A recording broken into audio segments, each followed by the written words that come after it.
今天我们来聊聊资深媒体人刘宝杰最近引发轩然大波的一番言论。刘宝杰火力全开，直指当前台湾蓝绿两大阵营的致命问题。他怒轰两岸问题内政化就是卖台，同时也毫不避讳地批评国民党真的很烂。但话锋一转，他更重炮嘲讽民进党进小红书更蠢。这番猛烈抨击为什么会获得许多民众共鸣？背后又透露出台湾处境的哪些危机与荒谬？今天就让我们深入探讨刘宝杰这一连串震撼发言的来龙去脉，以及他对台湾政局的启示。首先介绍一下这位炮火四射的主角刘宝杰，人称宝杰哥，是台湾知名的资深媒体人和政论节目主持人。他主持关键时刻长达18年之久，以反应敏捷、言辞锐利著称，是许多台湾观众熟悉的面孔。今年年初，他卸下节目主持棒，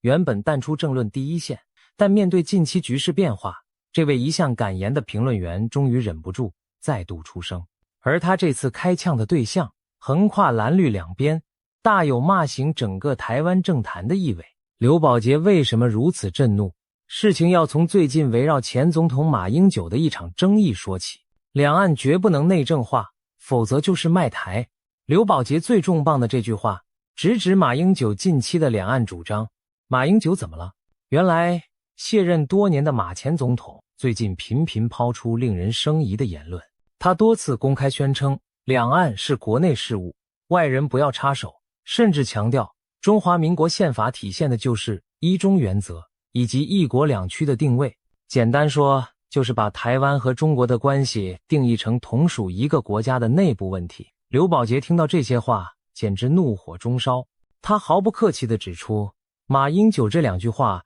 两岸是国内事务，外人不要插手，正是典型的卖台铁证。为什么刘宝杰会说把两岸问题内政化等同卖台呢？我们不妨一步步拆解他的逻辑。所谓两岸是内政问题，意味着台湾问题被视为中国内部的家务事。如果台湾自己都接受这种定位，后果会如何？根据国际法基本原则，别国无权干涉他国内政，这代表着一旦台海冲突被定调为中国的内部事务，美国、日本等盟友就失去干预协助的法理依据。届时，中国若以家务事之名对台动武，国际社会将投鼠忌器，难以出兵相助，台湾只能孤军面对庞大的解放军。试问，我们有能力单独抵挡13亿人口强国的军事威胁吗？结果不言而喻，台湾将陷入孤立无援的绝境，随时可能被中国一口吞下。刘宝杰焦急地强调，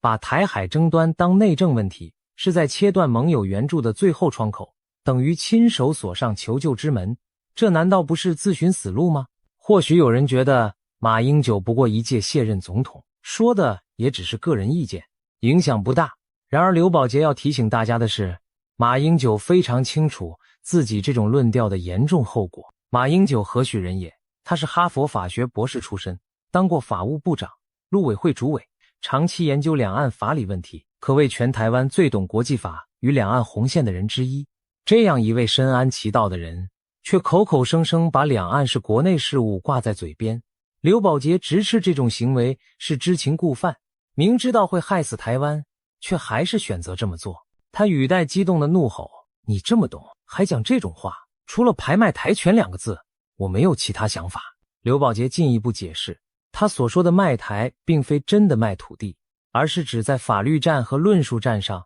主动把台湾关进中国设定的框架里，断绝了国际援助的法理可能，把2300万台湾人推向必死的险境。这样的领导人不是卖台是什么？马英九为何让刘宝杰如此失望甚至痛恨？这还牵涉到马前总统立场的巨大转变。回顾过去，马英九担任总统期间曾提出所谓不统、不独、不武，两岸关系采取模糊策略。例如他曾主张互不承认主权，互不否认治权，依循中华民国宪法处理两岸关系，保持表面上的现状和平。然而自从2015年在新加坡举行历史性的马习会后，马英九的态度似乎出现重大改变。近年来，他不再强调9·2共识、一中各表那些模糊空间，反而屡屡公开附和北京口径，强调一中原则下的两岸内政论，刘宝杰发现马英九变了，而且变得非常恶劣，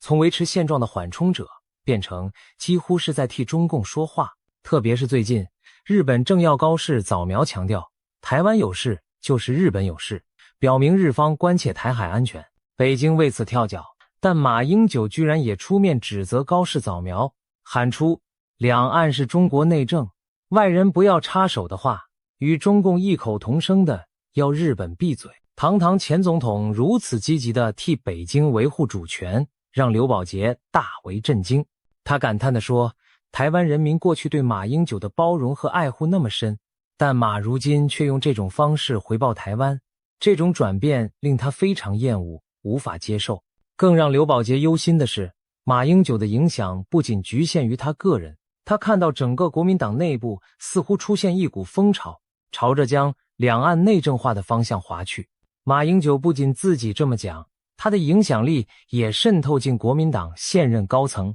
举例来说，最近国民党出现一幕奇景，新任党主席郑丽文，是的，你没看错，国民党在野后内部改选，由立场深蓝的郑丽文接掌党魁，公开在党庆场合高呼我是中国人。这番话听得刘宝杰直摇头，他质问，在台湾整天喊撂我是中国人，那出国你也跟外国人说你是中国人吗？一天到晚讲这种话，你是神经病啊！刘宝杰很难想象21世纪的台湾还会有主要政党的领袖沉迷于这种自我矮化的宣示。郑丽文上任后，甚至延揽了马英九基金会前执行长萧旭岑担任副主席。据刘宝杰观察，这些人上台后不断鼓吹宪法一中、一国两区等论调，仿佛完全配合中共的对台主张在起舞。从党主席到辅选干部都沉浸在一中迷思里不能自拔。刘宝杰心中的警钟大作，两岸绝对不能被定调为内政问题，一旦真让这种论述占上风，中共打台湾就再也没有国际奥援，台湾将走投无路。他痛批国民党这票人根本是在逼台湾走上绝路。刘宝杰毫不留情地说出国民党真的很烂，他的愤怒来自对国民党这些年所作所为的彻底失望。他眼中的烂包含多层意思，战略上的软弱，价值上的倒退，以及自私短视的权谋。过去国民党奉行所谓9·2共识，号称一中各表，可以维持两岸模糊和平，但如今看来，国民党内部许多人其实早已不谈各表，只剩一中，口口声声以统一中国为最终目标，却根本没有也不可能有能力去改变中国政权，只能沦为附和北京的传声筒。更甚者，国民党执政时期为了讨好中共，消极防御，削弱台湾自身的防卫力。刘宝杰举了几个触目惊心的例子。马英九任内，不仅把义务役军事训练期缩短为4个月，导致国防人力素质下滑，连1年1度的汉光演习都不敢实弹演练，只放录音当作炮声，完全丧失演习吓阻效果。他批评马政府时代一直在弱化台湾的国防，让台湾在军事上越来越虚弱。再看看经济文化层面，刘宝杰感叹道，以前台湾是华人世界的文化重镇，金马奖、金曲奖得主无数，优秀作品辈出，但国民党执政后一味轻重，台湾市场逐渐被中国庞大经济力吸走养分，人才西进，资金外流，本土产业遭到边缘化。一旦台湾变成大国的边陲，最终下场就是被吸干榨尽，无论产业还是人才都难逃被吞并。这不是刘宝杰想要的台湾前途。尤其令人不安的是，目前国际局势正处于关键时刻，美国军方多次示警，2027年至2030年这几年可能是中国对台动武风险最高的窗口期。这段期间，中共军力，特别是东风系列导弹将趋于成熟，而美国的亚太战略调整尚未完全到位，是兵凶战危的时刻。刘宝杰也认同这个判断，他指出，美国过去靠航空母舰吓阻解放军，但如今解放军有远程飞弹，美国正加紧调整部署。如果中国错过2027到2030这几年的机会，以后美国新战略体系建成，中共想打也没那么容易了。换言之，未来数年是台海安危的生死存亡期。美国和盟友现在全力防范中国蠢动，可是让人匪夷所思的是，就在这节骨眼，台湾内部竟传出愈来愈多要求一中统一的声音，国民党那边统派言论有集结壮大之势。刘宝杰不禁质问，在美国想方设法压制中国的同时，为何台湾内部反而有人自己投降般的送暖投靠？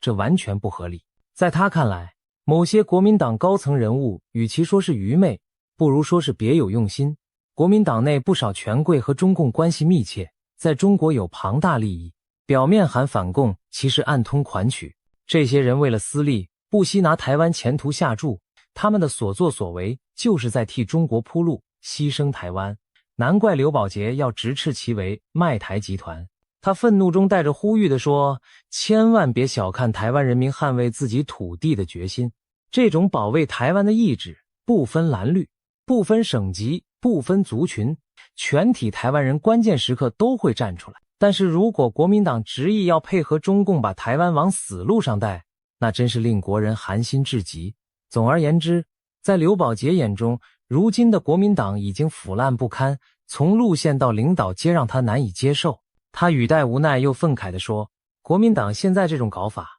我真的走投无路，无法支持下去。一个他曾经长期评论监督的百年老党，沦落到如此地步，让他既悲且怒。听到这里，或许有人会说，刘宝杰批国民党是不是代表他偏袒民进党？然而事实完全相反，刘宝杰这次发言最引人注目的就是他对民进党也狠狠赏了一巴掌。他直言不讳地表示，民进党最近做出了一件更蠢的事情。什么事呢？原来就是内政部宣布封锁中国社群软体小红书1年的举措。对许多台湾年轻人来说，小红书是一款熟悉又亲切的 APP， 但对很多没用过的人来说，可能一时不明所以。这里先简单介绍，小红书是一个源自中国的大型社群分享平台，内容以美妆、旅游、美食、生活经验分享为主，有点像结合了 Instagram 和笔记论坛的性质。近年来，小红书在台湾年轻族群中也颇受欢迎，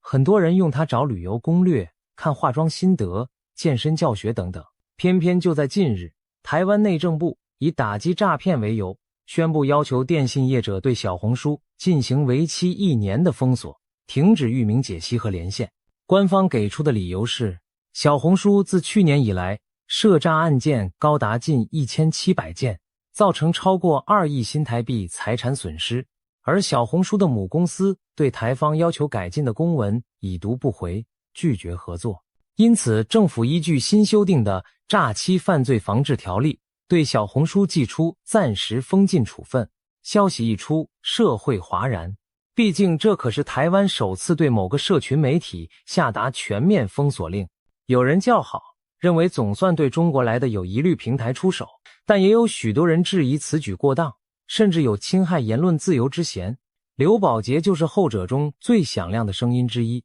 刘宝杰毫不客气地用很蠢来形容民进党政府的这项决定。在他看来，封杀小红书根本是舍本逐末、愚蠢至极的政策。他提出了几个要点。首先，小红书上的内容政治性很低，以软性资讯为主，跟什么颠覆国家、渗透统战几乎扯不上关系。你说它充斥诈骗，可是诈骗又不只存在于小红书啊， Facebook、Line 上难道没有诈骗？偏偏政府只挑一个中国平台开刀，理由站不住脚。刘宝杰还透露，其实他自己后来也亲自下载了小红书来体验，发现里头果真大多是生活资讯，比如很多人分享出国旅游的小秘诀，如何在国外开银行账户，各国美食雷区指南，国外租屋经验等等，对爱旅行的年轻人非常有帮助。此外，他特别赞赏小红书上的健身运动内容做得很好，不仅有伸展、瑜伽，连跑步训练、壶铃重量训练的知识都有十分丰富。刘宝杰感慨地说，像这样一个提供实用资讯，让年轻人觉得有趣的社群平台，其实政治敏感度很低，民进党政府却不分青红皂白一刀砍了，难道不蠢吗？更何况，封禁小红书1年，就真能杜绝诈骗吗？刘宝杰和许多专家一样怀疑，诈骗集团会因为你进了一个 APP 就消失吗？只要有利可图，他们完全可以转移阵地，到别的社群平台行骗。事实上，台湾近年诈骗猖獗，问题在于跨境治安合作困难、金流管控不严等等。单凭封锁一个平台，杯水车薪。与其说内政部为打诈禁小红书，不如说是拿小红书当替罪羊，作秀大于实效。刘宝杰直指民进党，此举是典型的瞎忙一场，不但无助于真正打击诈欺犯罪，反而影响了大量普通用户的权益。他质疑民进党政府是否为了选举或意识形态考量，故意对中国平台祭旗，好向选民营造强硬姿态。但这种做法其实很笨拙，因为受影响的年轻族群多半对政治冷感，平时只把小红书当生活娱乐，现在突然被政府没收了一样宝贝，心里只会感到不爽与反感。正如有网友辛辣评论，民进党真的很笨，小红书基本上年轻人在用，很多人压根儿对政治没兴趣，你现在把小红书禁掉，不就等于把这些年轻人的选票往外推吗？刘宝杰非常认同这种看法，他担心民进党此举将年轻世代越推越远，自己砸自己的脚。果不其然，封禁消息一出，舆论调查显示，多数年轻网民并不买账。某网络投票超过16万人参与，结果一面倒认为政府此举瞎忙，治标不治本。更讽刺的是，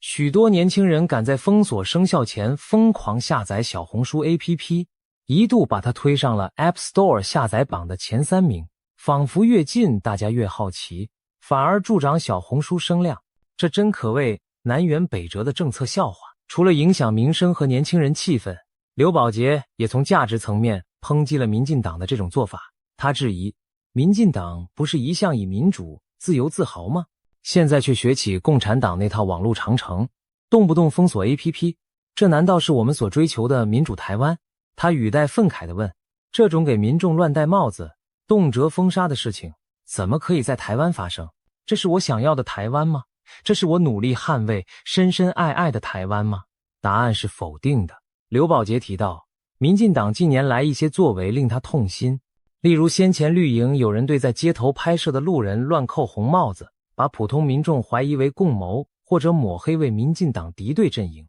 甚至疑似栽赃抹黑了一位知名的亲绿网红钟明轩，企图打击异议者的形象。这些举动在他看来都背离了民主法治的价值，让台湾社会陷入恶斗撕裂。民进党口口声声价值守护者，但如果手段如此粗糙霸道，跟他所批评的专制政权有什么两样？难怪刘宝杰要大叹失望。他早年见证了台湾解严后民主自由的黄金年代，一路走来对绿营并不算敌视，但如今他发现民进党也在变质，变得让他无法认同。用他自己的话说就是，以前蓝营烂，我本以为绿营能好一些，结果现在两边都烂透了，搞得我这种人已经无路可走。这句话听来何其悲凉。刘宝杰仿佛在宣告，一个热爱台湾、关心政治时事多年的人，如今却对台湾政坛感到近乎绝望。总结刘宝杰的观点，他痛斥国民党很烂，怒批民进党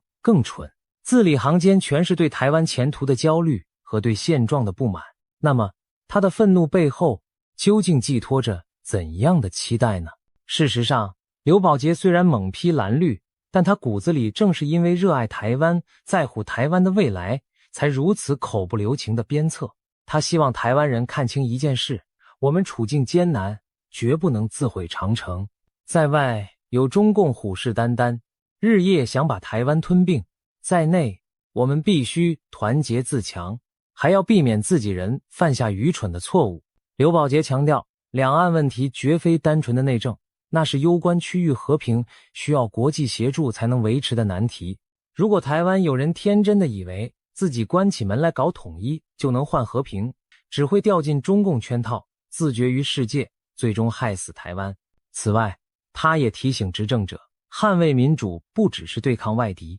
也表现在治国的格局与智慧上，不能一边谴责中国打压自由，自己却用蛮力封锁网络，不能高喊爱台湾，却容不下不同声音和监督。民进党若忘记初衷，竞行蛮政，最终也会被人民唾弃。换言之，刘宝杰的炮火虽猛烈，实则苦心招式。他希望台湾朝野都痛定思痛，悬崖勒马。国民党要认清世界大势，别再抱残守缺充当中共附庸。民进党要虚心检讨，别以执政之便践踏民主价值，唯有蓝绿都改变，台湾才有光明出路。刘宝杰这番话在网上引发巨大回响，许多民众表示听得很解气，因为他的质疑点出了大家长久以来的忧虑与不满。一方面担心亲中势力让台湾步向香港后尘，另一方面对现任政府一些偏差做法也感到反感。或许正因如此，他的一句两岸问题内政化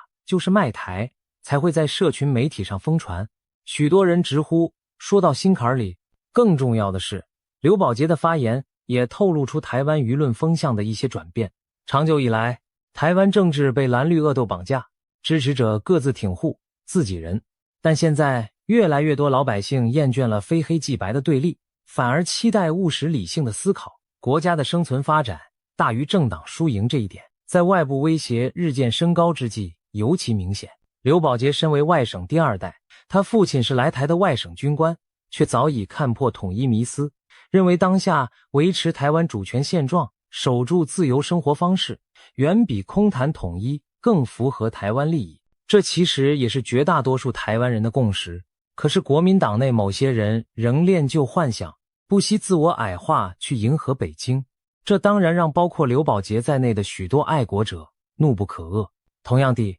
多数台湾人珍惜得来不易的民主制度，不愿看见政府学坏搞打压，哪怕出发点是好的也不行。如果民进党忘了民心所向，恣意妄为，民众也会以选票教训之。刘宝杰的崩溃正反映出台湾社会对现状的不安与期许。说到这里，我们不妨想象一个画面，刘宝杰在镜头前语气沉痛又愤怒地质问所有政治领袖，我们到底要哪种台湾？是变成中国的一个区，在独裁者阴影下苟延残喘，还是一个堂堂正正的自由民主成员，在国际伙伴支援下立足自保？这问题发人深省。的确，台湾前途处于历史十字路口，内外交迫中更需智慧抉择。卖台与愚蠢，我们一个都不能要。所幸台湾人民过去数十年走过威权，走过危机，从未放弃对自由和安全的追求。我们有惊人的韧性和团结意志。刘宝杰强调，不要低估台湾人保卫家园的决心，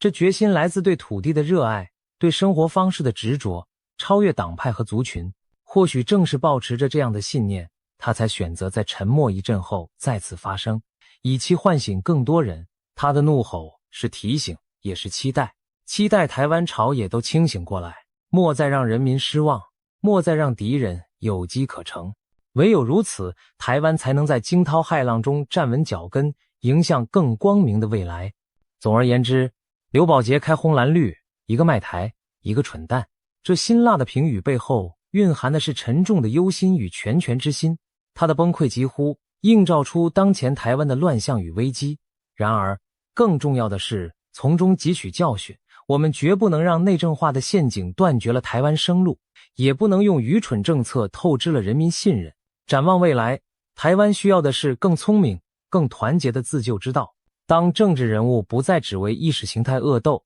开始真心为人民福祉着想，当执政者愿意倾听民意，修正错误，当在野者也懂得负责任地守护国家利益那时，刘宝杰所盼望的大家一起守护这片土地才能真正实现。希望这一天不会太遥远，因为我们相信，只要台湾自己不放弃，世界就不会放弃台湾。让我们记住刘宝杰这番怒斥背后的深意：卖台绝不可取，蠢政绝不能有，唯有坚守清醒与智慧，台湾才能不被出卖，也不自毁未来，在艰难的局势中闯出一条康庄大道。